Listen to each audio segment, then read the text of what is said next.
Starting a business requires many steps, and it certainly doesn't happen overnight. As an entrepreneur, you must be willing to dedicate most of your time to the process. The first thing to do when contemplating starting a business is to understand the commitment required, said Todd Rode, Managing Director of BT Consulting and partner with Peachtree Recovery Services Inc. To make sure you've covered all your bases before opening your doors, Business News Daily asked experts for their best advice on starting a business. 1. Do your research. You want to make sure you understand the industry you'll be involved in so you can dominate.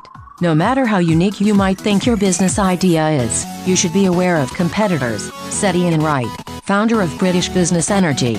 Just because you have a brilliant idea does not mean other people haven't also had the same idea, said Wright. If you can't offer something better and/or cheaper than your competitors, you might want to rethink starting a business in that area. You should also consider your target demographic, which will be the driving force in each decision you make. You can't earn a profit without your consumers, so make them your priority. It is crucial to make sure you are delivering what your customer wants, not what you want. This will give you insight into your customer's buying decision and save you lots of experimenting down the road. 2. Take care of the legal aspects. One of the first steps you should take in starting your business is choosing its legal structure. The most common structure is a limited liability company LLC because of its flexibility and the protection it provides owners from personal liability. It will dictate the taxes, paperwork, liability of the owners and other legal aspects, as well as whether or not the company can have employees. Additionally, you should acquire proper registration from the government to open your business. This means the entrepreneur will need to create the articles of incorporation, obtain an employer identification number and apply for necessary licenses, which will vary by state and industry. 3. Map your finances. Starting a business requires money that you likely won't have right away, which is why it's encouraged to seek capital. Most entrepreneurs start a business with a very limited amount of capital, which is a large hurdle to many. However, there are plenty of options available to a budding business owner. The first and most common place to seek capital is with friends and family. If that is not enough, expand the search to angel investors and venture capitalists. Should these options not provide the amount needed, then apply for business loans through banks and small business associations. You don't want to start your business with poor credit. Make sure your score is as high as possible, considering it won't be once you open your company. You will probably get into a lot of debt starting out.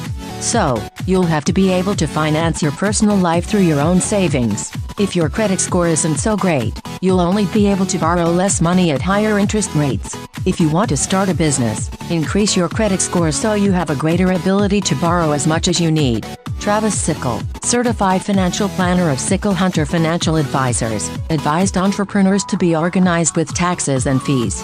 There are multiple payments you'll need to make, and you don't want to file late for any. You have to figure out how much your payroll is going to be in order to make your tax payments timely. The timing can vary depending on your payroll. You also have to figure out other business taxes, such as city, county and state. 4. Hire help. Starting a business should not be an independent journey, no matter how tempting. Hiring help along your journey will set you up for success.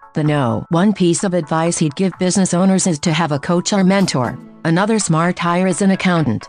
It's nearly impossible for one person to handle every aspect of a company, and above all, your finances should not be put at risk. I had a full-time job as I considered starting my own business in 2009, but I did a lot of groundwork before I started, and bringing on an accountant was an important step. It helped me understand what I needed to do to make this work from a profit standpoint, as well as the ins and outs of state, federal and local taxes. It's important to have assistance on the legal side of the business, especially ensuring you are protected and going about the process the right way. We often make the assumption that legal counsel is for when we get ourselves into trouble, but preventative and proactive legal preparation can be the very best way to set your business on the path to long-term success. When you call on legal counsel after you've run into a problem, it's often too late or could critically impact your business in both the short and long term.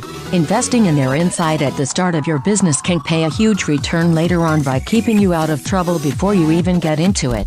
If you're still watching, continue to press like or share button under this video. Comment it if you have something to say and don't go before you hit the subscribe button. Thanks for watching and see you later.